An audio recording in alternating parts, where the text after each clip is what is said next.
session will now come to order. Please rise for the Philippine National Anthem.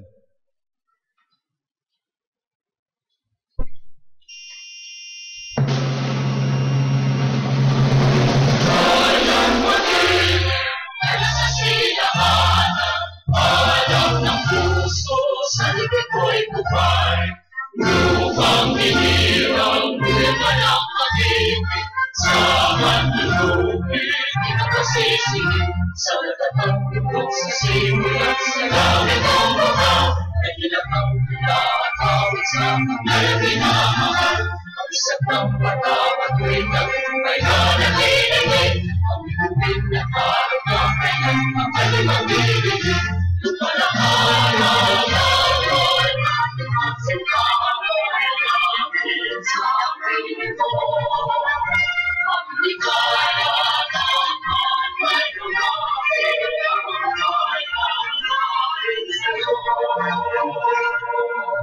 Please remain standing for the opening prayer to be led by the Honorable Espiritu. Let's all bow our heads and feel the presence of the Lord. In the name of the Father, Son, Holy Spirit. Amen. Sangguniang Panalawigan Prayer. Dear Lord, as we deliberate in today's session, give us the wisdom to overcome passion. Give us that understanding heart to do away with prejudice. Give us the foresight to know what the future may devise. Give us the courage and strength to seek the truth and what is good. Give us the facility of language that we may be understood. And finally, our Lord, make us worthy public servants of the province we deeply love and highly honor, the province of Camarines Sur, the premier province of Bicol Region. Amen. Father, Son, Holy Spirit. Amen. Thank you, Honorable Espiritu. The Secretary will now do the roll call. Honorable Vice Governor Fortunato C. Peña. Present. Honorable Board Member Warren A. Sr. Honorable Board Member Darius S. Nopra. Honorable Board Member Fabio F. Figuracion. Honorable Board Member Nelson B. Julia. Honorable Board Member Rito P. Espiritu Jr. Honorable Board Member Emmanuel H. Noble. Honorable Board Member Hilmar S. Parmaram. Honorable Board Member Amador L. Simando. Honorable Board Member Giovanni A. Sr. Honorable Board Member George Sarbengua. Chairman, I have the honor to certify the existence of the quorum. Now that we have the quorum, we now proceed with our session.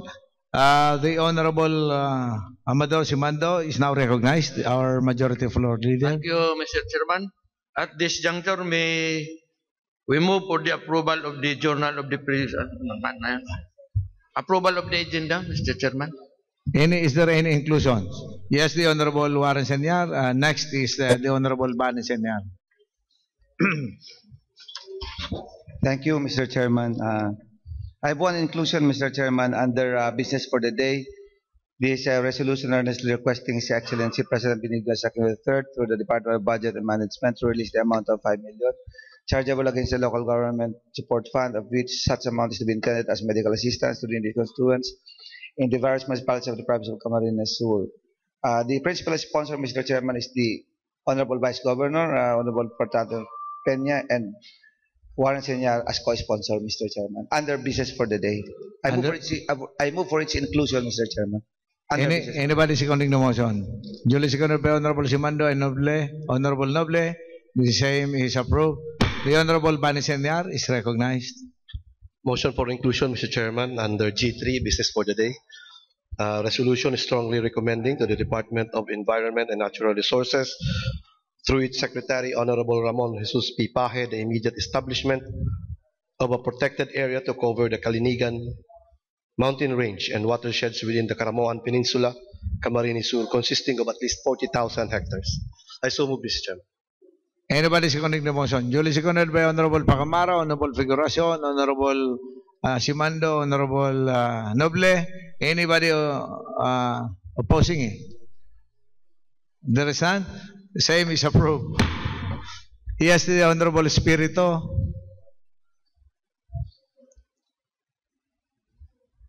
Thank you, Mr. Chairman. I move for the inclusion of an item under committee report coming from the Committee on Basic Education, in which this representation chairs, This is with regards to the letter dated January 25 of Mrs. Nena S. Del Castillo, OIC Marangay High School, Lupi High School Annex, San Fernando, Camarines Sur, addressed to the Honorable Vice Governor Ato Peña, requesting for a Sangguniang Panlalawigan resolution expressing support for the establishment of the school and authorizing the Honorable Governor to enter into a memorandum of agreement with the Department of Education.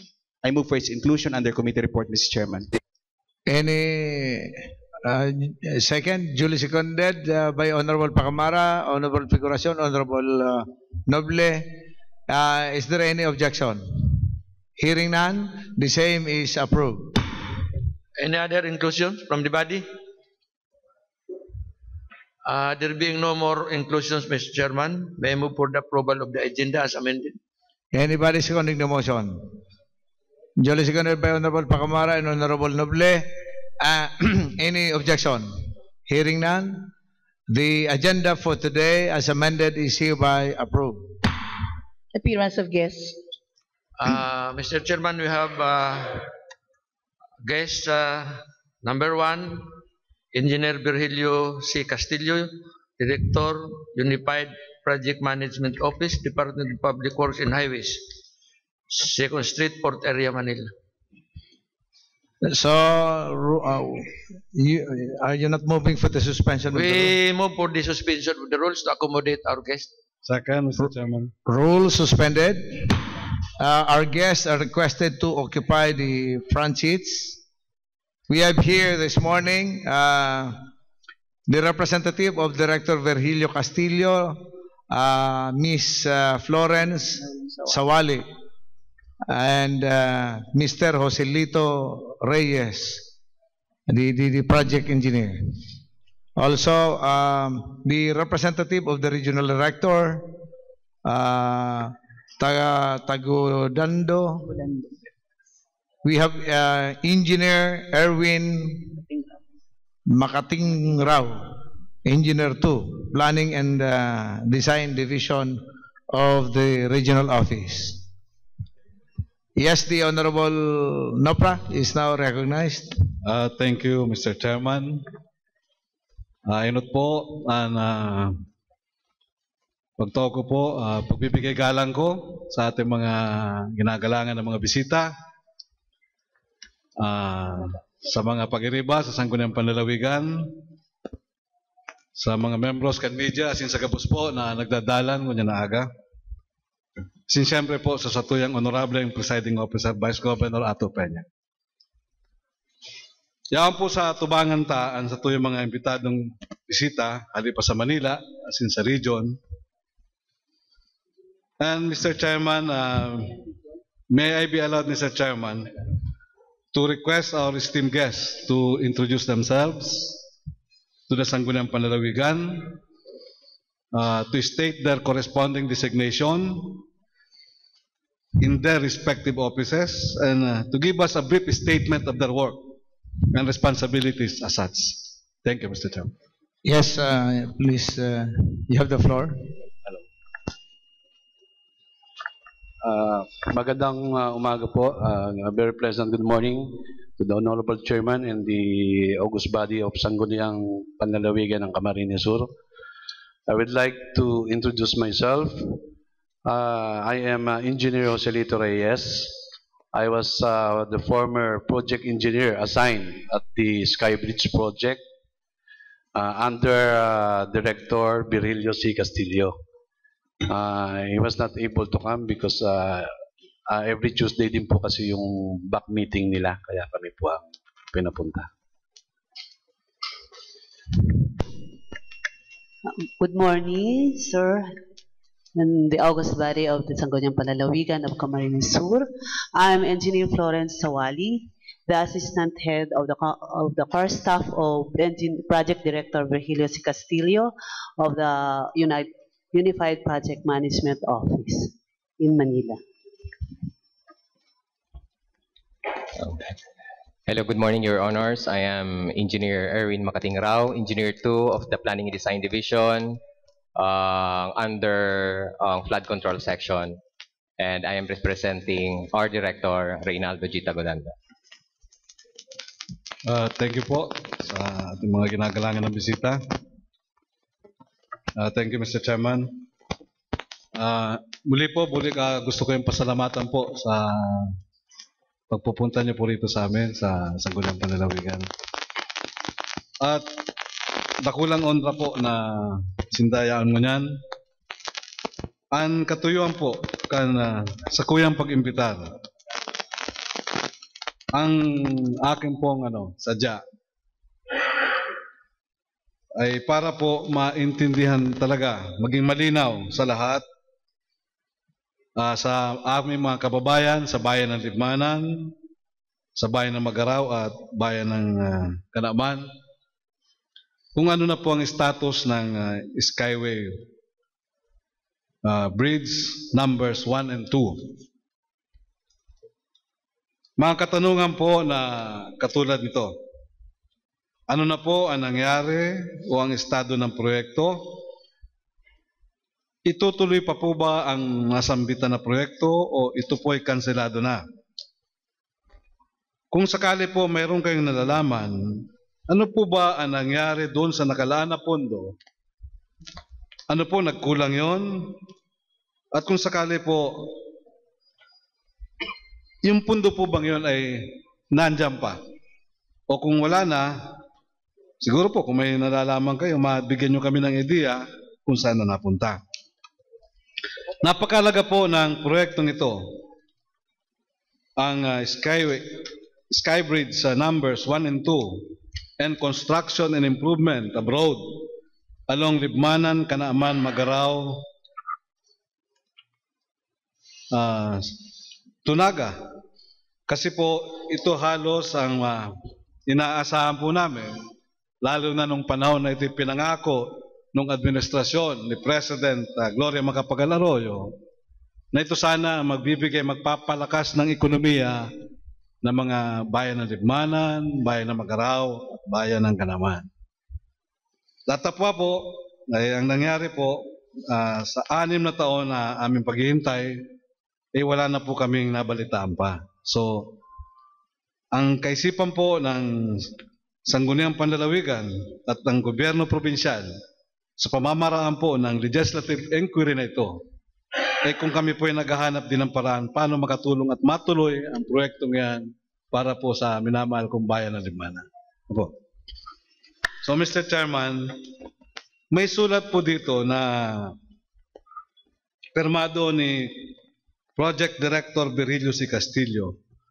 But then, wala po siya. Pero nandito naman si Sir Joey at si Ma'am Florence. Mr. Chairman, pwede ko na pong umpisahan ang pagtatanong sa kanila. Okay, please go ahead. Base po sa, may kopya po kayo ng sulat na ito ng Engineer Castillo. Ma'am, you have copy? Okay. Una po ay pag-usapan po natin yung binanggit niya dito bilang kasagutan. Ito po ay tungkol sa program of work nung proyekto mismo. Ano po ang masasabi niyo tungkol dito? Pwede po ako magbigay ng brief history lang po muna. Sige po, si Han, para lalo yes, mas sir. Actually, ito pong Skybridge project started December 2009 pa under the Bureau of Construction, DPWH, Manila po. Then, nagkaroon po ng order ang secretary ng bureaus will no longer implement project. Inilipat po sa aming opisina sa formerly Philippine-Japan Highway Loan, March 2011. This project was awarded. Ang konsepto po nito, ang scheme po nito is design and build, which is to connect Libmanan to Naga. Ang in-award po ito, initial awarded po sa RD Policarpio in the amount of 1.1 billion. Doon po sa amount na yon, ang design and build, kasama po doon ang Skybridge, lahat po. Connecting, diretso po ito. Now, nagkaroon po ng initial release ng funds. So, very maliit lang po siya, 400 million. Nagkaroon lang po ng initial contract na kinuha doon sa mother contract na 1.1 billion. Ito pong initial contract ay covering rehabilitation po ng sa Libmanan up to Concepcion lang. Hindi na kasama dito yung Sky Bridge po. Now, ito po ay natapos naman, yung pong roadway ay natapos. At kumuha po ito yung design and build, during the implementation of the road, sinasabayan po ng designer yung pagde-design ng Sky Bridge. Ang original pong konsepto nila ay gumawa ng Sky Bridge 1, which is 300 meters, and another Sky Bridge 2, papunta po ng Kanaman, which is 125 meters. Yung pong approaches nito, connecting Concepcion to Sky 1, ay embankment lang. Embankment lang po ang original nila. Tapos yung pagitan po ng dalawang Sky Bridge, embankment din po. After Sky 2, connecting to Kanaman, embankment din po. During the hydrology study po ng consultant, yung mga designer, nakita po nila na swamp pala po ito na napakalalim, almost 20 meters po talaga yung clay, which is ang embankment po ay hindi recommended kasi mawawas out lang po ito. So ang best recommendation po nila is to construct a viaduct before sa pagitan before po ng Sky 1, sa pagitan ng dalawang Sky Bridge, and after Sky 2, viaduct po. And ang kanila pong estimate dito ay abutin ng 3 billion, which is ang original po is 600 million lang. So hindi po ma-push through because of the funds. So ang ano po yan, yung design hindi po na-push. Mr. Chairman, ganito po gawin natin na Engineer Reyes. Okay. Ipaliwanag niyo po yung program of work at magkakatugma-tugma na yung unang sinabi niyo kanina. Yun ang medyo kulang eh. Kasi po naintindihan namin na nag-umpisa ang proyekto sa Bureau of Construction, tapos nalipat sa Philippine-Japan Highway Loan, and then natigil na, doon na tumigil. Ngayon po, yung sabi nyo na 600 million lang at hindi pwede kasi dapat viaduct, hindi pwede yung embankment. May papaliwanag po yung pag inumpisa nyo sa ganito. Ang Sky Bridge numbers 1 and 2 ay design and build scheme. Ano po yun? Yes, sir.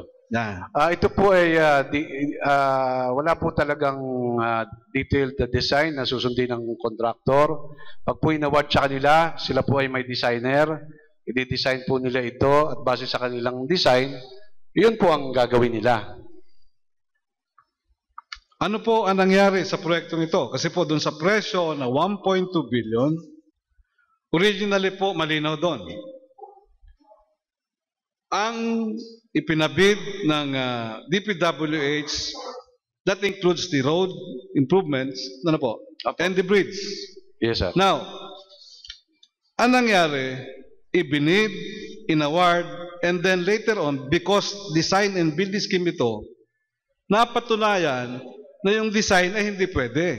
Di ba? Na kailangan na ang 3 billion para magawa yon. Di ba? So, ang ibig bang sabihin nito na from the very start ay talagang kung ibabase doon sa tama ay wala naman talagang Botonga Bridge, Sky Bridge na magagawa. Gawa ng hindi na-aprobahan yung design. Kasi ang transaksyon na ganito, sir, ay napakalinaw. Sa pagkaintindi ko po, ipinapabid na award yung project and then saka pa lang gagawin yung design. Di ba? Design and build po. Oo. Yun po ang gustong maging malinawan namin mga tagalibmanan. Yan po bang konsepto na yan ay doon lang ginawa para sa Sky Bridge 1 and 2 o marami pang project na ganyan ang nasyonal na gobyerno? Kasi napakahirap pong isipin na lahat na sinabi na tapos na, awarded na, project na yan, pero sa bandang uli, hindi natuloy kasi hindi aprobado yung design. Medyo, linaw nga po yan, medyo ano. Yes po, may hawak po ako ditong program of work, yung pong pinanggalingan ng 1.1, na dahil nga po ito yung konsepto lang, nandito po kasama po rito yung magko-connect talaga. Pwede ko pong, Your Honor, ibigay sa inyo po.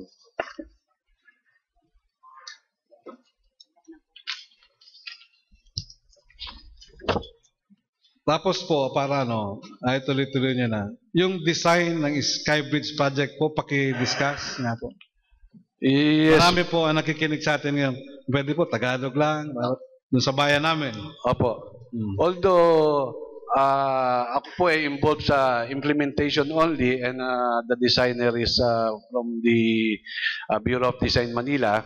Yung pong hawak naming mga dokumento, base po sa mga hydrology study nila, talaga pong upon verification ng mga strata, yung original na kanilang konsepto na embankment lamang ay hindi po pwede, hindi po nila nire-recommend. Meron po silang mga pag-aaral dito na talagang almost 20 meters deep at ang swamp po ang tawag na nila doon. So, malinaw po na ang disenyo ay hindi na-aproban. Sino po ang hindi nag-aproban nito? Anong departamento po sa ano? Actually, under process po ito, may consultant. Ito po ang sinapit ng designer ng consultant. But meron po kaming mga correspondence dito from the department na talagang as of those moment, hindi po nila kayang pondohan na more than double yung naging amount ng konsepto nilang design. I could give you, sir, copies. So, ang ibig po niyong sabihin, dahil po dun sa tinatawag na soft ground condition, yung original na design ay ganito. Embankment, tapos yung first bridge on the side of Libmanan, tapos sa isla, embankment ulit. Opo opo. And then doon naman sa side naman ng Magaraw, embankment tulay, embankment ulit. Opo. Pero lahat yun hindi pwede base po sa pag-aaral pagkatapos na. Hindi na pwede. Pero po, awarded na yung project sa 1.2 billion pero hindi na pwede yun kasi base po sa pag-aaral ng DPWH dapat viaduct. Ano po? Opo. Paki-explain nga po yung viaduct. Yung pampalit sana sa embankment. Sige nga po para yes, sir. Ito po isang structure na almost same as bridge. Kaya lang po sa ground siya, ang mga foundation po niya almost same as bridge. Mga board pile po siya. Pwede po natin compare siguro yung sa may Pampanga, yung mahabang tulay doon. Sa NLEX po, Candaba po yung mahaba po yun. Para pong ganun ang kanilang design na pwede po lang doon sa section ng Libmanan na yun. So kung viaduct po ang gagawin at hindi nga pwede yung mga embankment, yung project cost po ay tataas na. Magiging ng 3 billion. Yes po. 3 billion. So, dahil po dito, sa napakalaking halaga, ay hindi na natuloy yung paggawa ng dalawang skybridges. Yes po. So, ibig po bang sabihin ito na hanggang sa araw na ito, sir, ano po ang penal na plano nyo sa DPWH? Siyempre po, pag tumaas ang presyo, halimbawa, sa atin naman sa gobyerno po, may mga paraan tayo. Halimbawa, tumaas yung proyekto ng project. Nag-exert po ba ng effort ang DPWH na mahingian ng additional na pondo ang para po sa aming tulay sana na pinakamimiti? Pasensya na po, may level po. Hindi ko po alam. So wala po kayong alam, Engineer Joey. Okay. Yan po isa sa rason kung sir, bakit. Can I read the last the document I have? This is according to the design. Pwede po. Ito po yung recommendation po ng Bureau of IC Director, Bureau of Design. Please be informed that the submitted proposed design concept to address the presence of very soft ground layer by adopting a viaduct or boulder fill combined with steel sheet pilings is not acceptable since it is very expensive and will involve additional costs greater than the 10% allowable per Republic Act 9184.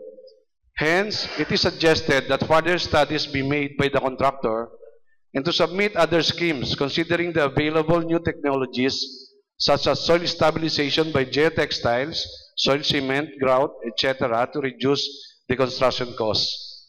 This was the advice from the Bureau of Design po. So yung termino ba na yung design ng Skybridge ay na-stop? Stop. Sa BOD po. Kaya nga, yung mismong yes, design ang Yes, sir. stop mismo yung design. So tapos na. Yan. So, ini po, malinaw po sa mga nagdadango niyan, sa Banwaan kan Magaraw, and siyempre po sa Banwaan kan Lipmanan, na ang program of works na pinagbasehan po, kan sinasabi kay ito, na mahahama na Botonga Bridge, duwang Skybridge po, na nagkakantidad sana sa 1.2 billion, kay banan po dyan ng tulay, day kaya ka nasambitan na pondo. Tano po, tabase naman sa design, ang disenyo po na dapat subuot, magamit sana ng embankment, tulay, pagkatapos embankment, dahil mapipilit na napakalumoy. Ang termino po sa Ingles, soft ground condition. Ngunyan po, kung magamit na ng viaduct na po ang gigibuhon para sa pagkonektar kan mga tulay, ang sabi po kan DPWH, too expensive. E naaboto na po sa 3 bilyon. Yan po ang nangyari sa program of works, as in sa disenyo kan sa tuyang kan tulay na ipinangako po kayo kan administrasyon ni Presidente Gloria Macapagal Arroyo. Now, Mr. Chairman, may I allowed to continue po, sir, ma'am? Basta po yung kaya nyo lang sagutin, walang problema po yun. O malinaw naman po yung sulat na nakalagay dito. Pumunta na po tayo sa number 3. Ito po ay galing mismo, nilalaman ito ng sulat ni Project Director Castillo. Ang title po nito, kung para linawin natin, yung una, Program of Work. Pangalawa, Design of the 2 Skybridges Project. And ngayon po, pag-usapan na po natin yung tungkol sa pera, yung sa pondo, yung SARO. Sabot po ng inyong mga kakayanan, ma'am. I understand, Ma'am Florence is here precisely po to deal on that. Na kasi po, kabisado nyo to, ma'am. Ma'am, ilinaw nyo nga po sa bayan ng Libmanan, sa lahat na nakikinig at sa provincial government. Sa lahat po, kung ano ang nangyari po sa mga pondong inilaan para sa 2 Skybridge at mga road improvements sa bayan ng Magaraw at sa bayan po ng Libmanan. Totoo po ba na meron ng mga nirelease na mga malalaking amount ng pera para maumpisan yung proyekto? At totoo din po ba na nung medyo sa ilang taon na nakaraan, yung ibang nirelease sana para sa mga proyektong yan ay binawi rin ng national government? At pakilinaw po, kung may mga figure kayong hawak ngayon, kung ano po ang istorya ng mga na nangyari po doon. Siyempre po, may 2 construction firm na nagtrabaho doon. Sila po ba'y nabayaran ng tama? O kung sakali naman po, wala po bang liability o problema po yung 2 kumpanya nagtrabaho doon sa lugar namin tungkol sa mga projects po na in-implement sa Libmanan and doon po sa site na Magaraw? So ma'am, nasa iyo po ang floor. Number 1 po ma'am, mangkano po ang tamang halaga, mangkano po ang nai-release, at mangkano po ang hindi na nai-release para po sa mga proyektong yan? Unang-una po, sa umpisa pa lang ho ng project, sa original contract, kahit ho na-ibid siya ng 1.1 billion, there was an initial contract funded of 376 million lang po. Itong 376 million, naka-specify ho kung ano yung mga items na yun. So, ang unang hong release, noong year 2009 was, under SARO, was 400 million. Na it comprises of civil works na 376 million for the initial contract funded, and road right-of-way for 10 million, and the AYAW, yun ho yung engineering administrative which is 14 million. Equivalent ho siya sa 400 million. Then, nung 2011 ho, may na-release ulit na 500 million. Which is for the, ang nailagay lang ho sa civil works is 97 million. Kasi ho, ang proposed variation order number 2 noon ay 97 million. Ganitong gawin natin, ma'am, para malinaw na po. Kasi ito ang critical dito, ma'am. Paki-explain lang po ano po. However, in years 2011 and 2012, negative SAROS had been issued reducing the release amount to 519,746,700 pesos. Of this revised amount, 473,066,914 pesos and 29 centavos was obligated to the civil works contract of RD Policarpio and RD Interior Junior Construction, joint venture yan, to cover the cost of the works to be implemented and the changes to be introduced to the project. Sige po, ma'am.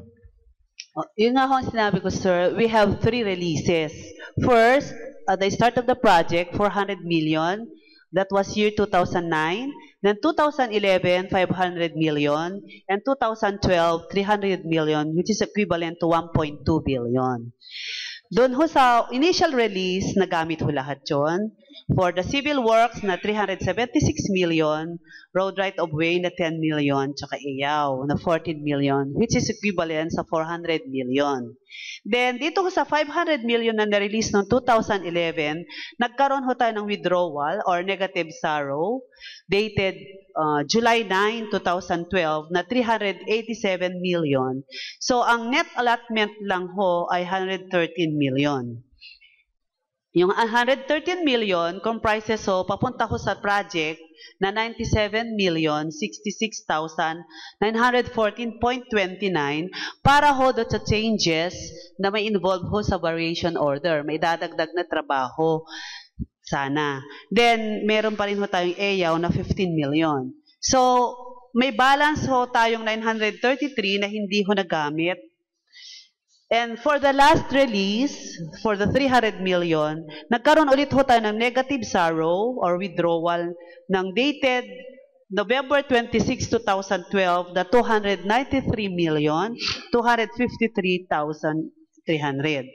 So, ang nagamit lang ho dito is 6,746,000 for the AYAW. So, ang total ho na napunta sa project sa civil works is 473,066,914.29. So, bale, ang naibalik ho na withdrawal natin sa negative SARO is 680,253,300,000. Pero, nung nagkaroon ho ng proseso sa variation order number 2 sa aming opisina, doon sa Bureau of Construction, since our initial contract fund is only 376 million, ayaw ho nila na sumobra sa 10% based from RA 9184 daw sa variation order na changes sa 10%. So, nilimit lang ho namin sa 37,545,718.33 centavos para sa civil works. So, bumaba ulit ho yung napunta sa civil works ng 413,545,718.33. So, nagkaroon na naman tayo ng deduction. Kaya ho, nung ginawa ulit ito, napunta na ho tayo, hanggang ho sa matapos yung project, ngayon ho, nagkaroon ho tayo ng final variation order. Yun ho ay ginagawa pag natapos ho yung project. As per approved prior clearance, nagkaroon ulit ho tayo ng deductive na 21,292,198 pesos and 39 centavos. So, the actual cost of the project is 392,243,599 pesos and 94 centavos. Yan lang ho ang pondo na nagamit para sa project na ito. So, meron ho tayong variance from the net allotment na 519 na 80,813,394.35 centavos. Per information from the Central Accounting in DPWH, the balance of 80 million, which is under the previous contractor, for this project is still outstanding. Yan na po ang ano. Okay? Thank you, ma'am. Salamat po. Ngayon po, ma'am, may papakiusap ako sa iyo, ma'am, para malinaw po, again, dun sa bayan namin at sa lahat na nakikinig. Kindly educate me, ma'am. Enlighten us po. Ano po ba yung tinatawag na negative SARO? Negative SARO. Ano po yun? Yung ano ho, ibinalik ho siya sa treasury, sa ano. Meron ho kaming, asan ba yung copy? Ito ho, sample. Sige po. Negative 200. Ito ho yung ano, signed special allotment release order. Nakalagay dito. Hindi ko mabasa. Which states that negative 293 million. Galing po ang dokumentong iyan po saan? Ang Departamento ng Gobyerno po? DBM po. Galing sa Department of Budget and Management. Yes, sir. Parehong Departamento ng Gobyerno na unang nagpalabas ng pera. Ano, ma'am? Yes, sir. At sila din ang bumawi. Opo, sir. O, ilinaw niyo po. Sige. Ano yung negative SARO? Yun nga, sir. Parang binawi ho ng Department of the DBM, yung dati ho nilang ibinigay, a part of the first release, kagaya ho ng 300 million na nirelease nila, binawi ho nila. Yan. So, ang pondo na piglaan ko taana para sa duwang tulay na masumpay kan magaraw kan ama na sinlibmanan, ang nasyonal na gobyerno man lang sa pagi kan Department of Budget and Management ang nagbawi kan mga binanggit pong mga milyones subago ni Ma'am Flores. Yan po ang malinaw, ma'am. Yes, sir. At yun naman pong natitirang 80 million still remains obligated to the contract of RD Policarpio, RD Interior Junior Construction Joint Venture. Anong paliwanag nga nito ba? Para as per info from our central accounting, yung balance po na 80 million ay nandun pa, nakaalat pa rin ho sa the same contractor for this project. Yan. Outstanding pa ho siya. so malinaw po, ma'am, Sir Joey. Ito po, magbigay lang po kayo ng reaction ninyo, sir. Malinaw po, doon sa inilabas na pera ng Department of Budget and Management, wala ni isang kusing doon na intended para sa tulay. Saktual na tulay. Wala. Okay, sir. O sige. Actually, sir, yung 1.2 billion supposed to be is for the whole contract. Ang ibig kong sabihin, ma'am, yung what really happened. Kasi ang nangyari dito, ma'am, parang yung kantang it was not meant to be. Na wala naman talaga palang tulay sa pagdating ng dulo. Ano? Kasi yung 1.2 billion nga, ay inaward yun ng nasyonal na gobyerno sa contractor na wala pa yung design. Kasi nga ang scheme na ginamit po dito ay design and build. So nung mapatunayan na may problema yung design, wala nang build. O, yun nangyari. Yun po. So, nabigyan lang ng pondo talaga yung mga road improvements. Pero pagdating dun sa tulay at hindi nga pwede yung design, wala na lahat yun. At ang malungkot pa doon ay ganito. Ma'am, yan lang po kayo reaction niyo. Nasyonal na gobyerno po ang naglaan ng pondo para dyan. At sila din ang bumawi. Then, hindi na natuloy yung project. Oh. May idea po ba kayo kung sa mga project na napunta yung mga binawi sa Libmanan? Kasi kami ang nawalan doon eh. Distrito namin. May idea po ba kayo? Wala po, Your Honor. Okay. Ako, ang duda ko napunta sa DAP. Pero wag na natin, ibang tema na yan.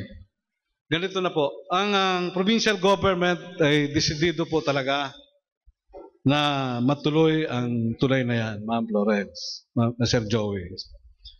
Alam niyo po, noong August of 2016, 2010, kami po sa Sangguniang Panlalawigan, kami po ay nagpasa ng resolusyon number 045 Series of 2010.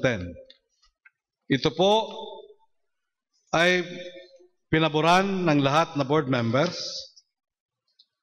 Permado po ito ng ating pong kagalang-galang na si Fortunato C. Peña. At aprobado po ni Luis Raymond F. Villafuerte Jr. Ibig pong sabihin po, nagkaisa po ang lahat ng provincial officials ng Camarines Sur sa pangunguna ng nakaupong gobernador na si Mix Villafuerte po at ng nakaupong vice-gobernador na si Vice Governor Ato Peña na dapat matuloy ang proyektong ito, ang dalawang sky bridges po, para matulungan ang bayan ng Magaraw, Canaaman at ang bayan po ng Libmanan.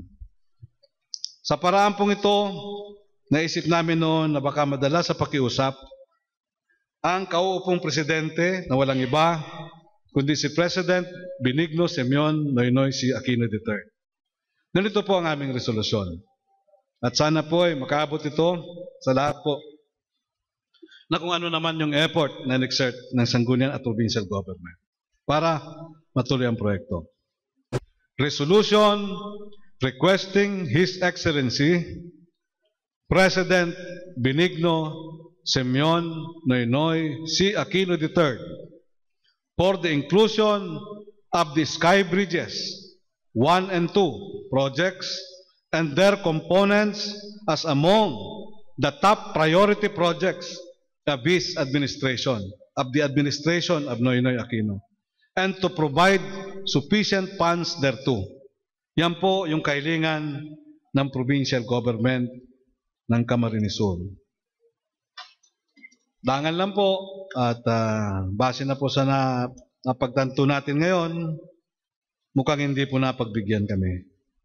Pero po, dito nyo makikita sa gabos po mga taga-Libmanan na ang provincial government po, daw pagkampanahon pa ni Governor L. Ray Villafuerte, ining pangaturugan na ining Butonga Bridge na kunapulunta dyan sa Libmanan, kabali sinda sa satong pangaturugan. Gusto na maray ni El Rey na matapos ang doang tulay na ini. Gusto na maray ni Migs sa Sinesarato na matapos ini. Ngunyan po, ngayon po, Mr. Chairman, sa ganito pong kalagayan at alam nyo naman na sa ngayon ay medyo malabo na itong proyekto na to. Ano po, may pag-asa pa ba? Pwede po bang mag-guide nyo kami kung ano lamang ang pwedeng magawa ng sanggunian? May advice nyo sa aming provincial government na paraan pa para buhayin ang proyektong ito na at muli namang mabuhay ang pag-asa namin mga taga-Libmanan. Meron po ba kayong naisip na paraan, sir? Usually po kasi sa mga ganitong sa amin pong experience, dahil nga po kami ay dating Philippine-Japan Highway Loan, pag po ganito kalalaking project, nagkakaroon po ng foreign assistance sa mga JICA po, para pong ganon, kundi kaya ng government. So dapat po ay lumabas, ito po ay makapasok doon sa mga foreign assisted projects. Sa amount po na involved. Na 3 bilyon. Yes, noon yan ang estimate yun. Yes, sir. Pwedeng tumas pa yan dyan. At ikaw ma'am Florence, ano pong suggestion niyo po? Ganon nga sir, parang i-request ho ninyo somewhere in visibility study para ho. So, yan po kasi ang nagbibigay ng linaw sa isang katanungan sa isip ko napakatagal na.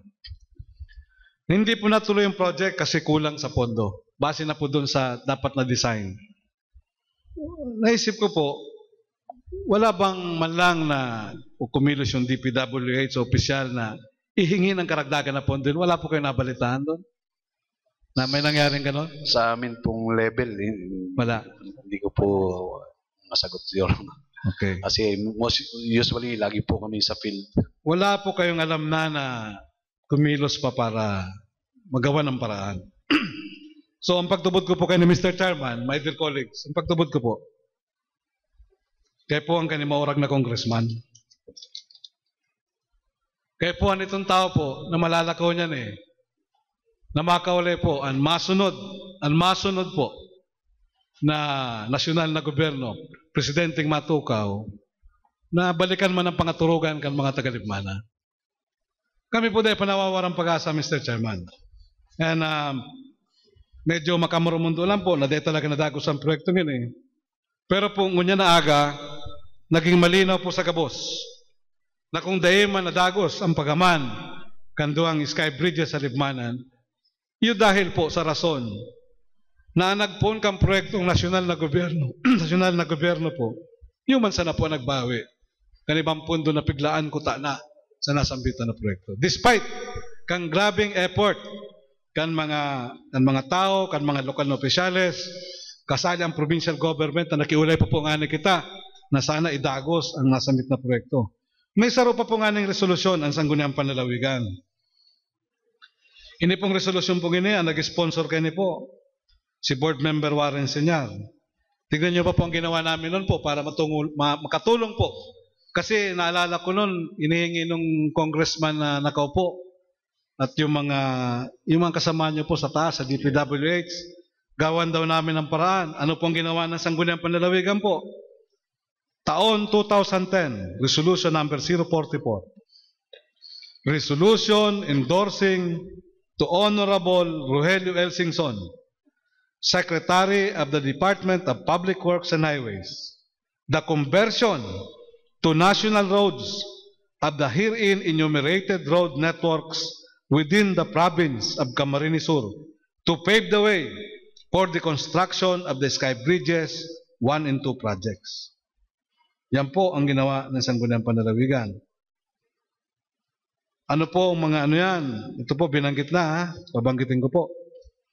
Whereas the road networks within the province has herein below listed that link to the aforesaid Sky Bridges need to be converted to national roads in order to be widened to the required specifications and be maintained regularly by the Department of Public Works and Highways to wit. Number 1, Daang Maharlika Junction traversing Barangay San Isidro, Bahay, Potot, Purubatya, and San Juan Provincial Road leading to Libmanan Poblacion. Pangalawa, from Libmanan Poblacion Junction traversing Barangay Sandong and Concepcion, Barangay Road, Libmanan leading to Skybridge number 1, Kuta na. Number 3, from Concepcion to Burubaybay, Barangay Road, Abmagaraw to Kasuray, Bel, San Francisco, Santo Tomas, Provincial Road, Magaraw, the hometown of Board Member Julia.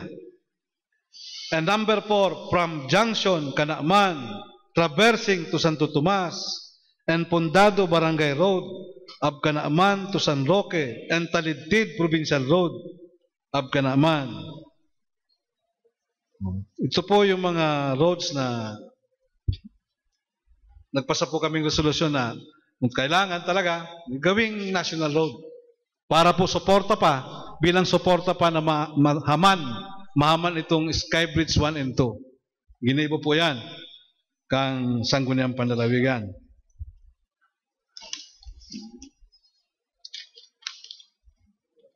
Permado po ini, attested by Vice Governor Fortunato C. Peña, first term pa yun, Vice Gov, nung gawin namin to. At aprobado po Luis Raymond F. Villaperte Jr. Ni El Rey pa, ni Gober Rey, nung last term niya, no? Kilang Gober. Kaya, sa nangyari po gini, siguro po, sasabayan mo lang ng pangadyon na magkaigwa kita ng presidente na matabang sa Banwaan Kalibmanan. Yun lang po pagkasabi nito, sa totoo lang eh. Di po ba? Ang departamento, hindi naman makakilos.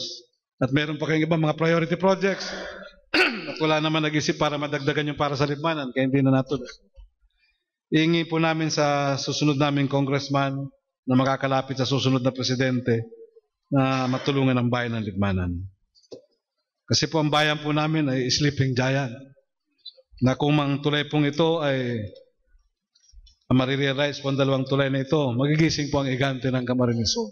Yan ang bayan namin. 75 barangays, It has the most number of barangays sa buong Bicol region. 75. Ganun. Kaya kami po ay nagpapasalamat po sa pagpaunlak po ninyo sa aming imbitasyon. Nabigyan po ninyo ng linaw ang mga katanungan na matagal na po na naglalaro sa isip namin mga tagalibmanan kung anong nangyari sa proyekto. Maraming salamat, Sir Joey. Paabot na po kay Director Castillo, Ma'am Florence. Thank you po. And sa rato, sa mga colleagues ko sa Sangguniang Panlalawigan, salamat po sa pagkataon na yan. And baka po, meron pa kayong pwedeng idagdag bago tayo Okay na po. Maraming salamat din po sa pag-invite niyo sa amin. Medyo matagal din po akong nanirahan sa Libmanan. Salamat po. Okay. Thank you, Sir Joey. Ma'am Florence. Salamat din ho. Sana na-clear namin ng bahagya. Naklaro niyo po. Yes. You're from taga saan po kayo? Sa residing in Manila but I'm from Ilocos Norte, sir. Okay. Yeah. First time niyo po makapunta rito? Hindi ho. Pag nag-inspection ho kami. Okay. Kasi marami din ho kaming projects dito. Yung po bang viaduct bridge sa Pagatpat, Ilocos Norte po? Patapat, sir. Patapat, Ilocos Norte. Magkano po ang cost nun? Inabot? Sir, napakatagal na ho yun. Tagal na yun. Bata Pero pa ho billion. ako. Pero it's constant ho ang rehabilitation noon kasi tabi ho ng dagat yun. Kaya ano ma'am ang nagiging problema pag viaduct na ganun? Kasi ma'am, nung nabanggit yung taga Ilocos Norte kayo, naalala ko, may viaduct dyan sa Patapat, Ilocos Norte. No, ma'am? Yes, sir. Kaya, ano pong masasabi nyo sa ganung proyekto? Baka pwede sa bayan namin. Ano po? Bakit continuous yung sa maintenance, pag-aayos? Hindi, sir. Iba ho kasi klase yun kasi tabi ho ng dagat. Salty po siya. Salty. Ay, yung May mga epekto bakal. sa... Opo. Pero dito ho sa atin, dito ho sa swampy lang ho, mas magaan ho ang maintenance noon. Kasi hindi naman ho yung wala naman hong salty. So, walang problema yung katulad dun sa tubig na dumadaloy dun sa dadaanan nitong Skybridge? Wala naman po. Pero may consideration din po ito sa height kasi talaga pong pwedeng itaas natin yung mga viaduct natin. Hindi po katulad ng embankment, limited po ang height ng ating mga embankment. At hindi nga pwede ang embankment. Hindi So po. kung viaduct, malinaw po, Banuan na Libmanan, 3 bilyon po na ang kantidad na kanduang tulay. Yes, sir. Thank you very much, Mr. Chairman. Kung nang carry ba ko po, alam ko may mga concern man sinda. Lalo ka na Provincial Board Member Julia. Sige sir, Mr. Chairman. Again po, maraming salamat and salamat po sa Sangguniang Panlalawigan. Thank you, Honorable Nopra. I think Honorable Julia has also questions. But before that, baka nag-wonder ho kayo, tinatranslate niya in Bicol. Kasi he's addressing the constituents in the area. Naka-live stream ho kasi tayo ngayon. Okay. Sige, go ahead please. Okay, thank you, Mr. Chairman. Ang akin lang po dito ay kadagdagang informasyon. Kasi ang takbo ng usapan, hindi natuloy kasi kulang yung pondo. Ang nakapagtataka lang dito, nauna yung pag-award ng kontrata doon sa pag-aaral sa lugar. Gusto ko lang bigyan ng konting ideya ng ating bisita. Nung magsimula ang project na ito, noong 2011, ako pa yung nakaupong mayor doon sa aming bayan sa Magarao. Actually po, 2009 ito 2009 pa. Nang magsimula po ang project na ito, pumunta sa aking opisina ang mga engineers galing ng national, region, at binisita namin yung lugar kung saan dadaan yung mga projects, yung project. Kasama na po dito yung mga road right-of-way na mga may bahay, may bakod, may mga puno ng kahoy at iba pang mga pwedeng maapektuhan ng pag-widening ng kalsada. At pinuntahan rin po namin yung mga paglalagay ng tulay. Kasama pa ako doon sa paglagay ng poste kung saan gagawin yung pinaka-approach ng tulay. Ang ipinagtataka ko lang po, But hindi na pag-aralan yung design noon pa lang. Sana kung pagbisita doon sa lugar na itinuro na namin yung mga paglalagyan ng mga approach, kung pinag-aralan na noon pa lang, sana yung rekomendasyon nung nag-aral at nag-design na itama na yung tamang amount na kailangan. Nahuli kasi yung design kasi yung budget na 1.1 billion, nahuli yung rekomendasyon nung magbibigay ng design. Kasi ang sabi sa amin nung pumunta sa aming opisina, ang budget nila dito magmula doon sa mga kalsada at doon sa tulay, 2.4 billion nung panahon. Kaya nagtaka nga ako nang dito sa budget na inilabas, 1.1 lang. Samantalang doon sa usapan pa lang namin nung ginagawa pa lang yung plano, 2.4 billion na yung binigay sa aming target nilang amount para doon sa project. Ito yung medyo nakapagtataka kasi una, yung design nahuli. Nauna yung amount na ibinid na at awarded na doon sa kontraktor. Kaya talagang magkakaproblema. Ito lang po yung kadagdagan kong impormasyon na talagang magkakaproblema talaga. Dahil nauna yung award, pagbid ng kontrata na wala pang design na binibigay galing doon sa kontraktor na isasubmit doon sa opisina ng DPWH or anumang po. Ito po kasing Skybridge na to, hindi po katulad ng mga regular project natin na ginagawa muna yung plano, may mga programa talaga pong specific na items at saka po ipapabid. Ito po ay bali tinatawag nga po nilang design and build na konsepto lang. I-connecta ito doon sa Naga. At ang program of work po nila rito, ang kanilang pinaka-budget estimate, kasama po yung mga tulay ay nasa 1.3.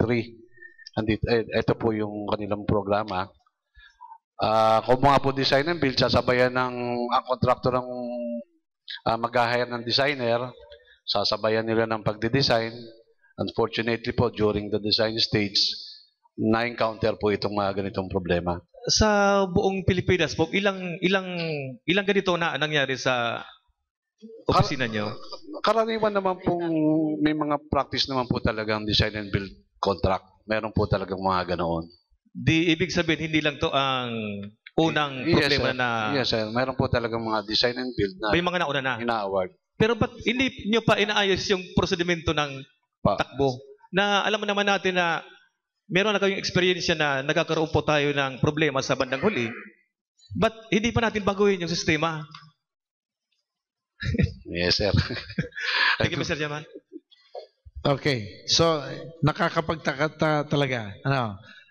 Research should have been done before the award. So anyway, so nandyan na yan. Wala tayong magagawa. Anyway, so at this point, as far as the bridges are concerned, medyo iba naman yung tanong. Is that connected to the bridge or to the lump sum appropriation? Kunti lang, Mr. Chairman. Yes, please go ahead. The Honorable Senior. Thank you, Mr. Chairman. Kasi sabi ni Board Member Nopra, may ini-sponsor siya na requesting His Excellency President Aquino na tungkol dito sa Sky Bridges 1 and 2. Kapag hindi po yan natuloy sa request niya, pagkatapos pa yan, kapag umupo po si Senator Grace po, ako mag-sponsor to continue with that. Pag hindi natuloy sa kay President Aquino. Pero po kapag si Marojas ang nanalo, si Vice Governor mag-sponsor. Para may tuloy yan. Pero kapag si Binay, wala na. Di natuloy yan. Tapos na. Anyway, biro lang naman po yun.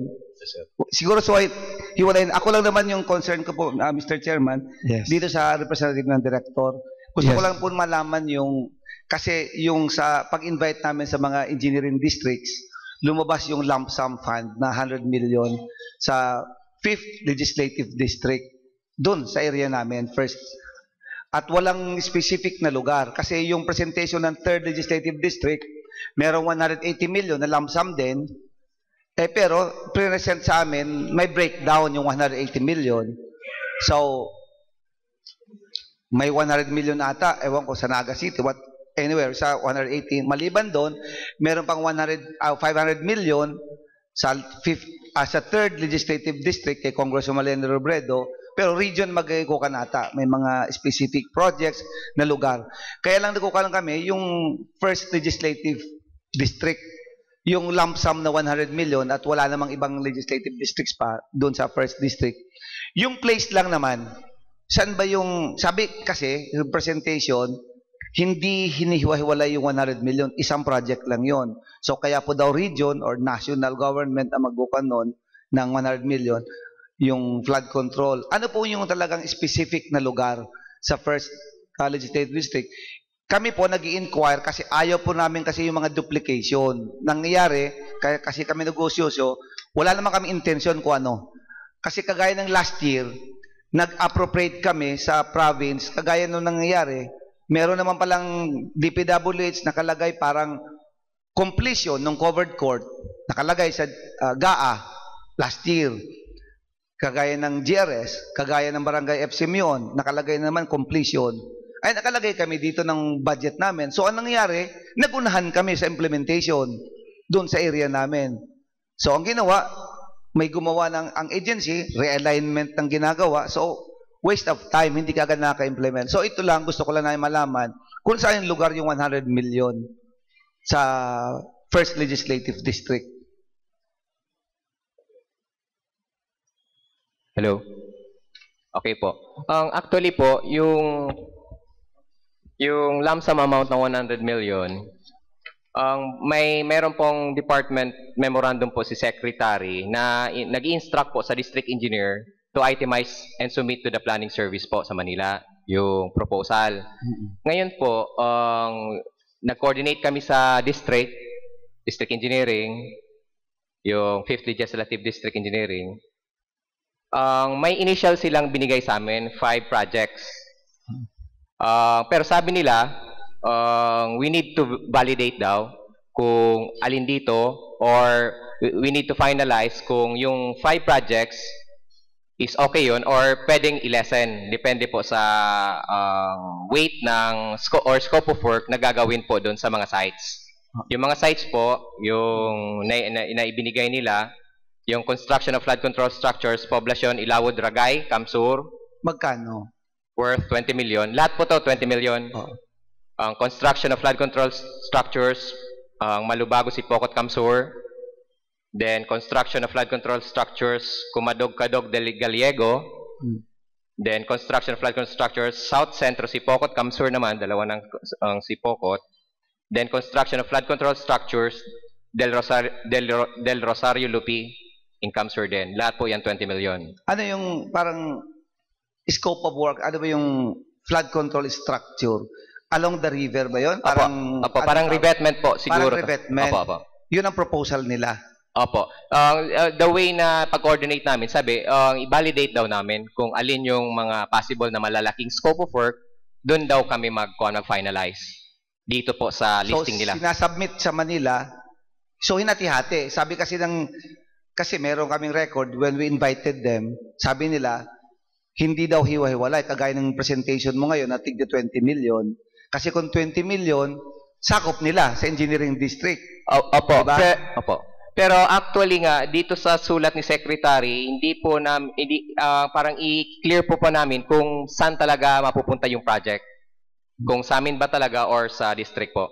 Kasi kapag hiniwa-hiwalay ninyo, sa district na yun. Pwede po bumaba. Pero kapag nag 100 million, region yun. 50 above po. 50 above. And above. So, kung ang sinapchap nila, tigda 20, probably dito po. lang, kila director. Opo.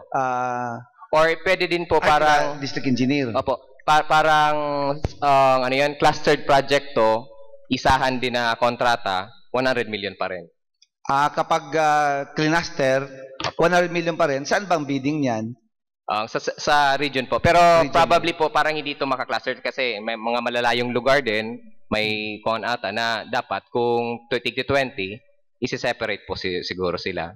Kaya as of now po, parang initial pa lang, kung more than 50 to, talagang itong 20 na lahat. Oo.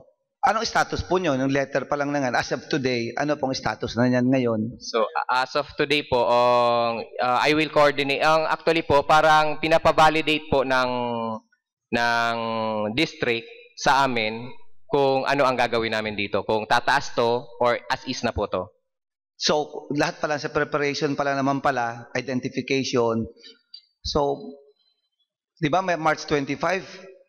Wala na. Hindi, baka abutin ng election ban ito. Probably po, opo. Pwedeng abutin na, no? Abutin na po to. Sure. Sayang naman, oh. So, okay lang naman. Para siguro, after election na, para basta importante, maayos yung pagtrabaho niya. Kasi usually, ang gusto lang malaman kasi, yung revetment, kasi baka magka-conflict. Meron kasing projects dun sa Ragay, yung mga barangay, di ba, sa pati munisipyo, yung mga BUB projects, merong counterpart ang munisipyo, meron naman na NCDDP, yung sa mga, para sa kalahi, na walang counterpart ang munisipyo, walang counterpart ang barangay. Yung tingin mo, yung kagaya ng poblasyon, ano ba yung haba ng revetment with that 20 million ng haba nun? Actually po, hindi po pa namin matansya.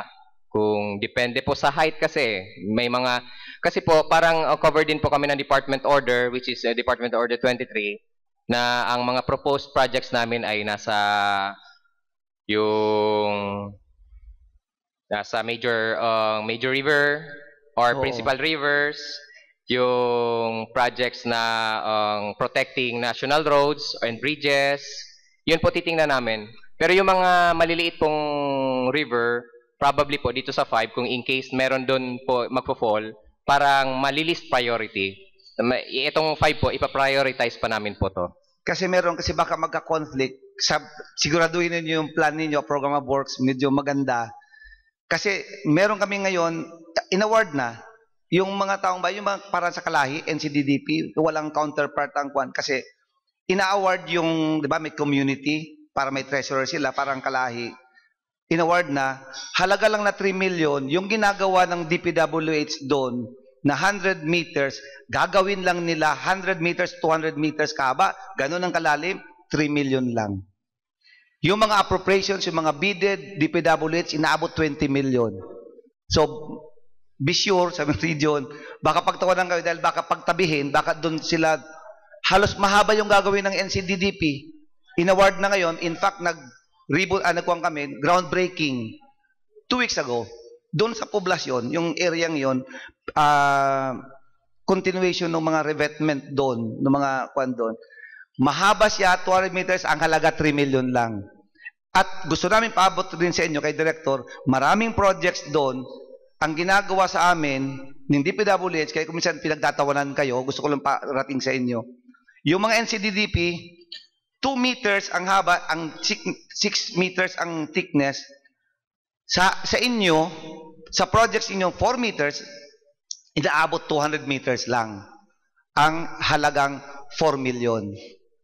Pero doon sa mga ginagawang kalahi, ang 3 million, 2 kilometers ang width, 2 kilometers ang haba.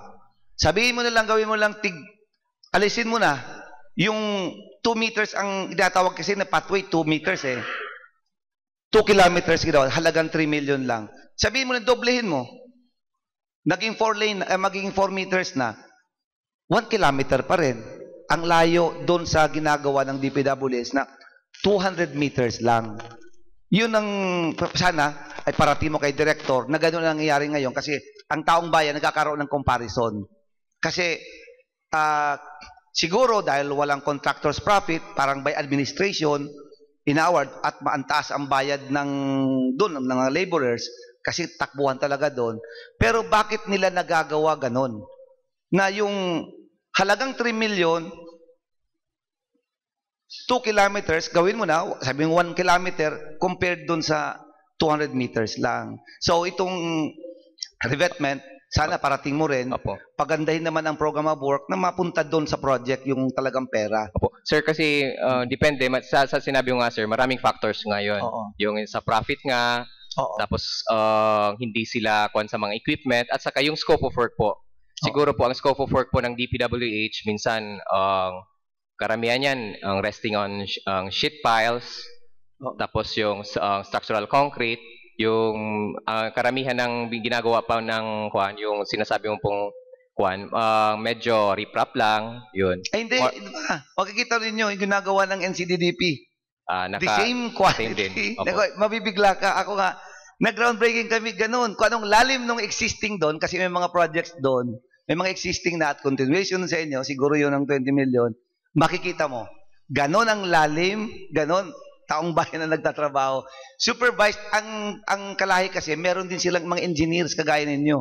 Meron sila under DSWD.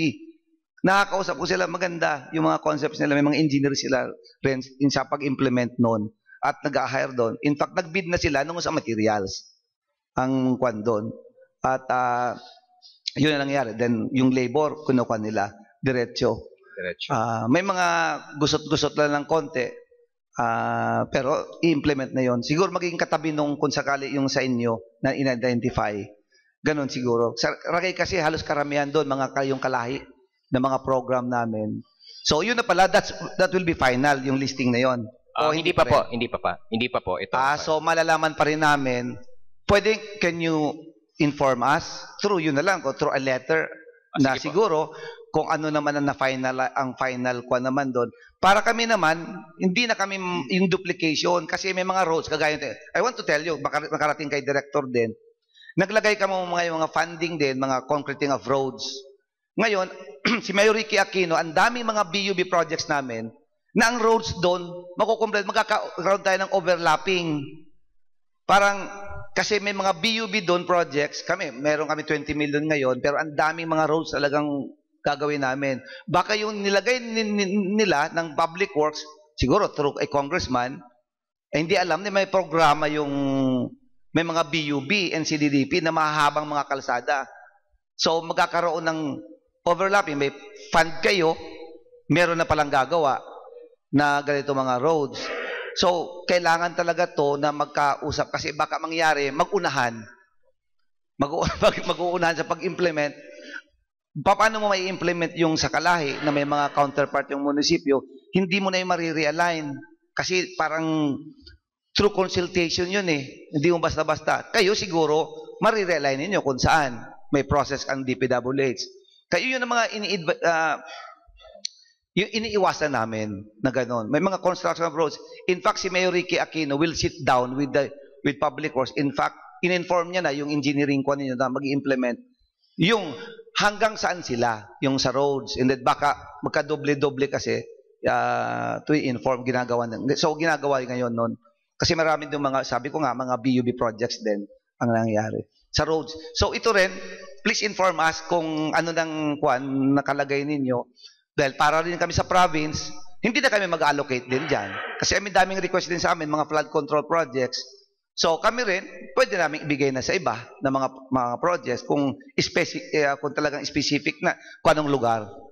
Kasi madami rin sa, like for example, may pending kaming loan, naabot ang hindi pa namin na-identify na mga projects, mga 550 million. We have 550 million from DBP for us to identify the projects. So, baka magkadoble-doble tayo, submission, sayang nung panahon. So, daming request din. Kung kayo, we want to know kung anong final ninyong lugar. Para kung ito na, kayo ng taga-trabaho nito, maghanap kami ibang mga programs na talagang ganun din ang pangangailangan din ng tao. So, sa prioritization ng mga programs, kagaya ng nakita ko, pag-ikot, ang karamihan inihingi sa barangay officials, covered courts, yung iba. Pero when we go sa mga barangays namin, okay, sa barangay, kasi ang problema natin ngayon, Mr. Chairman, I want to emphasize, prioritization ng mga projects natin. Yung barangay official, nagkakataon, makalapit sa congressman, covered court. Barangay official, makalapit sa gobernador, covered court ang kailangan. Pumunta ka sa taong bayan, anong kailangan ninyo? Yung una, nilapitan, nagkataon yung isang barangay captain, lumapit kay GovMix, Villafuerte, barangay hall ang priority niya. Ginawa namin yung barangay hall. Nag-ikot kami sa mga barangay. Meron naman barangay official, sabi naman sa akin, ay yung kalsadaan niya pag naayos, okay niya yun, maganda yun. Sabi ko, bago kami mag-commit sa inyo, hayaan mo namin muna kami pumunta sa barangay at tatanungin ko ang taong bayan sa barangay. Ganun na nangyari. Alam mo po nangyari? Tinanong ko, yung lahat na audience namin, ano pong gusto ninyo? Kalsada ay priority natin, ayusin, lagyan ng funding, o tubig?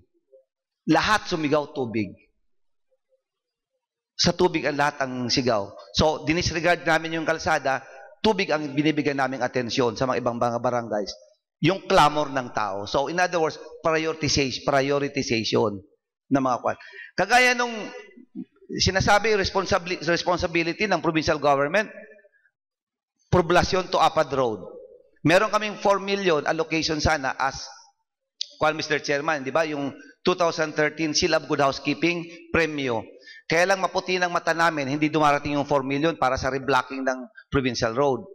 Ngayon, nagkataon naman yung barangay captain ng Apad, nagkaroon ng opportunity makalapit kay Govmix Villafuerte. Tinanong anong priority? Covered court, tapos ng covered court, naandyan na. Pero yan pala, pumunta ka sa barangay, ang pangangailangan nila, lahat yung mga barangays na yon, reblocking ng road. Kaya yun naman, binibigyan naman namin ng atensyon. So, kung isa lang sana, Mr. Chairman, ang talagang clamor ito, provincial road, yung 4 million ginastos namin sa covered court, isinantabi muna namin, dinilagay muna namin dito sa mga provincial roads. Yung mga dadaan ng barangay, binigyan ng mga road concreting. Dinala naman ng mga barangay officials doon sa mga kung saan ng barangay roads. Hindi naman nilagay doon sa kailangan ng reblocking ng road. So in other words, ang problema natin ngayon, prioritization. That's why kinuha namin yung list talaga ninyo para kung kayo magtatrabaho ng DPWH, flood control ninyo, ito ng lugar na ito, hahanap kaming ibang priority projects din na kailangan. Kung kayo sa flood control, we will go into water na kailangan ng mga bayan. Lahat talagang inahanap sa tubig. So, yun ang gusto namin lang paalam kay Director sana na ganun na mga program. Yung lalo na sa mga planning, that's good. Nasa planning ka. I know, mas importante, alam ko, ang sa planning stage na yan, dapat tayo magkakaisa tayo sa mga planning. Sa province, mga munisipyo, barangay, DPWH. Maganda yun. At ikaw na padala, alam mo ang sinasabi ko. Thank you, Mr. Chairman. Thank you, Honorable Senior. Tama naman talaga. I'm just wondering, as dito sa allocation sa first district, while all other districts nakaspecify na yung mga projects, why is it that in the first district, pero sa DPWH ata 5th district yun, 5th district.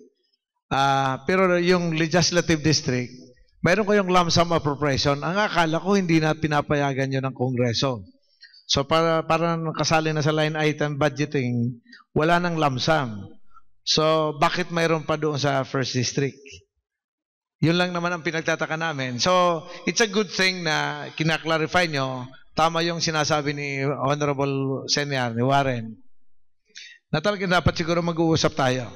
Yan, siguro ma-address yan, including yung pag-prioritize ng mga projects that will be addressed by the Camarines Sur Barangay Good Governance Academy, where all agencies of the government will be gathered and then come up with a plan and try to learn how to prioritize the projects. Kasi most of our barangay officials are not actually aware on the criteria on how to prioritize the different development projects.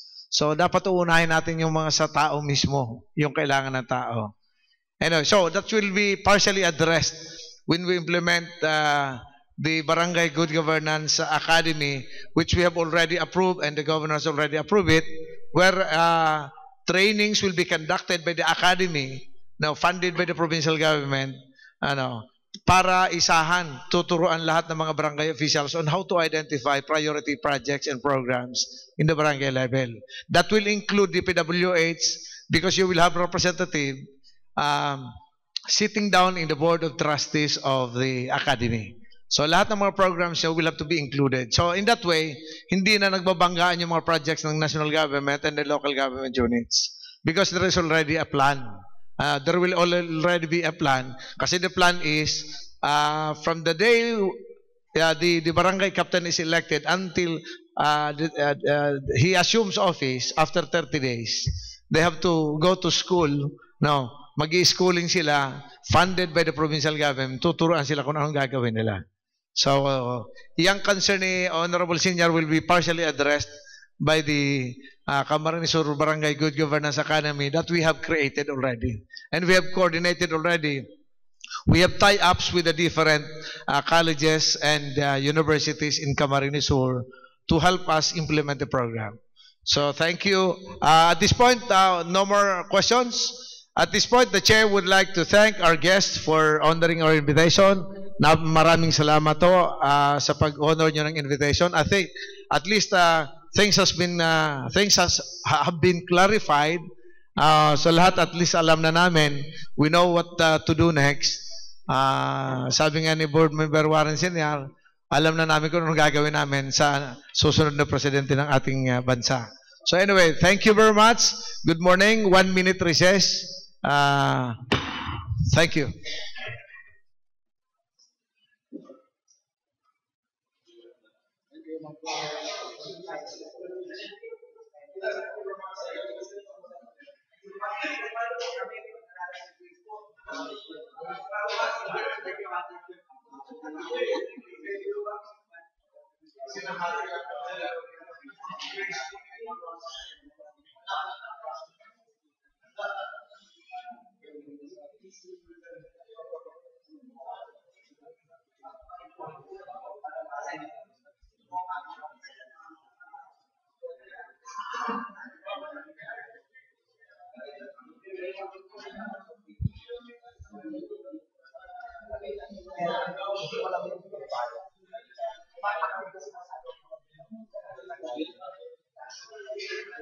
Ay na ka mo, ay na ka na.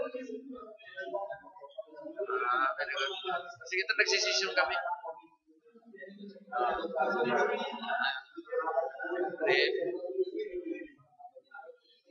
Kaspat,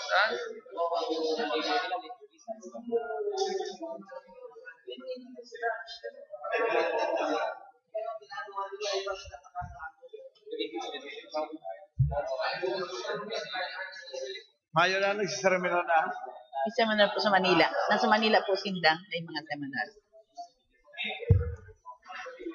Pre-election seminar. Pre-election seminar po gano'n. Session will now resume. Yes, Honorable Simando. We have another guest and the person of the election supervisor, Commission on Elections, province of Camarines. But we were informed that the election supervisor is present in Manila. So may we request the secretary to invite him by the next regular session. So the secretary is so directed to send the needed communication. Yes, what's the concern of the Honorable Julia? Parehas po, Mr. Chairman. Okay. I-suggest ko sila na February Okay. February 16. February, that will be on February 16. So on February 16, we're inviting the provincial election officer, provincial election supervisor to be with us, to enlighten us on some election matters. So, yes, the Honorable Warren. We still have, under F3. Next item, please. Reference of business, F3 circulars, letters, and other communications. May I move, Mr. Chairman, that items F3A and F3B be referred to the appropriate committees? F3A and F3B are hereby referred to the concerned committees as marked. F4. May I move also, Mr. Chairman, that items A4A to A4J inclusive be referred to the appropriate committees as marked. Okay, so items F4 4A until A4J. F4J are hereby referred to the concerned committees as marked. G. Calendar of business. G1 committee report. Committee on Public Safety and Disaster Management and Environmental Protection. Yes, the Honorable Bani Senior is recognized. This is a committee report, Mr. Chairman, of the Committee on Public Safety and Disaster Management and Environmental Protection. Two items, Mr. Chairman, Municipal Ordinance number 15-161 and Municipal Ordinance number 15-141 of both from municipality of Buhi, Mr. Chairman.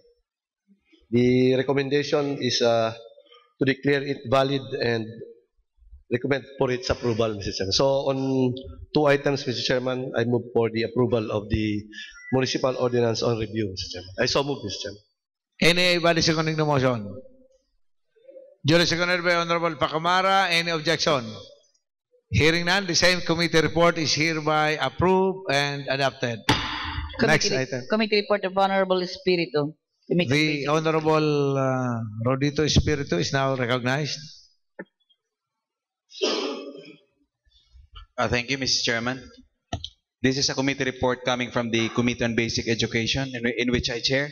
This is the subject matter being a loan item pertaining to a letter dated January 25, 2016 of Mrs. Nena S. Del Castillo, OIC Marangay High School, Lupi High School Annex, San Fernando, Camarines Sur, addressed to the Honorable Vice Governor Ato Peña, requesting for a Sangguniang Panlalawigan resolution expressing support for the establishment of the school and authorizing the Honorable Governor to enter into a memorandum of agreement with the Department of Education. Hence the committee findings, Mr. Chairman. After a study and with consultation with the proper authorities, the committee finds that the Marangay High School has been operational for about 3 years now, and it is in the process for recognition by the DepEd as an independent secondary school. Thus, the committee opines that the letter request of Mrs. Nena S. Del Castillo is valid, necessary, and laudable.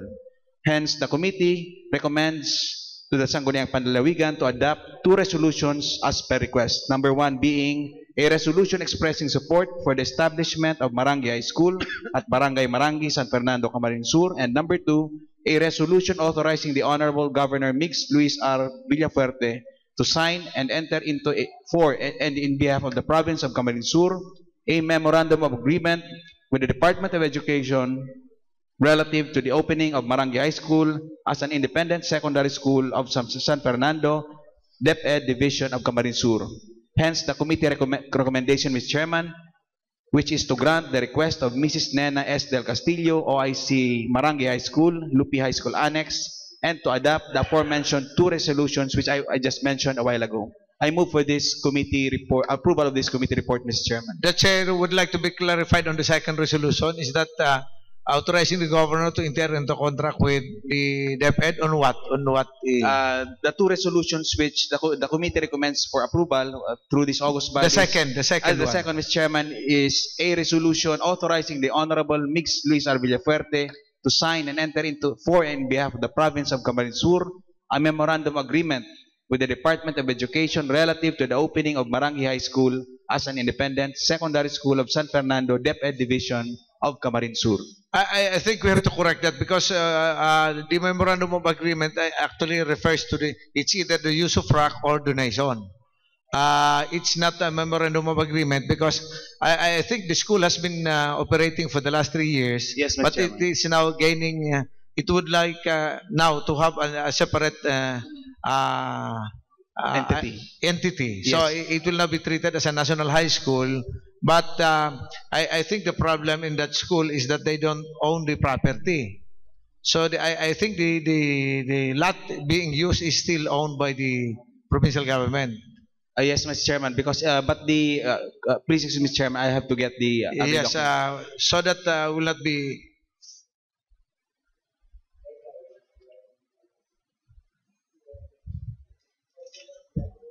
Because, Mr. Chairman, the letter coming from Mrs.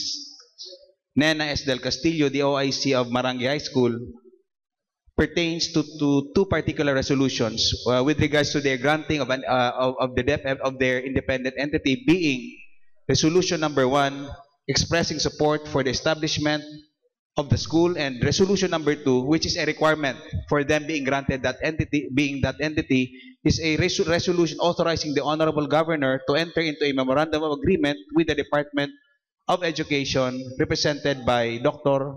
Arnulfo M. Balane. So these are 2 necessary requirements for them to be granted entity as an independent school, Mr. Chairman. Okay, so I'm just trying to clarify because normally we don't enter into agreement with the DepEd on the opening of the school. I think it refers to the donation or the granting of the use of frac to the DepEd for the utilization of the land. But anyway, if that is what is in the letter, let's do it. But I believe it will be returned to us because it will be referring to a donation or a use of frac. So anyway, we go ahead. Anybody seconding the motion? Yes, duly seconded by Honorable Nopra and Honorable Figuracion. Any objection? Hearing none, the same committee report is hereby approved and adopted. Thank you, Honorable Espiritu. G3 business for the day. G3A. Resolution authorizing Honorable Miguel Luis Arbillo Fuerte, Governor, Province of Camarines Sur, to award residential / home lots to qualified members of the B2C Ruma Neighborhood Association and to sign and execute for and in behalf of the Provincial Government of Camarines Sur a memorandum of agreement and other pertinent documents relative thereto. Mr. Chairman, as read, may I move for the approval of this resolution? Anybody seconding the motion? Duly seconded by Honorable Pacamara and Honorable Nobre. Any objection? Hearing none, the same is approved. 3B, inclusion of Honorable Warren Senyar. The Honorable Warren Senyar is recognized. Thank you, Mr. Chairman. This resolution is sponsored by Honorable Fortunato C. Peña, co-author Warren Senyar. Resolution earnestly requesting His Excellency President Benigno Aquino III through the Department of Budget and Management to release the amount of 5 million pesos chargeable against the Local Government Support Fund, of which such amount is to be intended for as medical assistance to the needy constituents in the various municipalities of the province of Camarines Sur.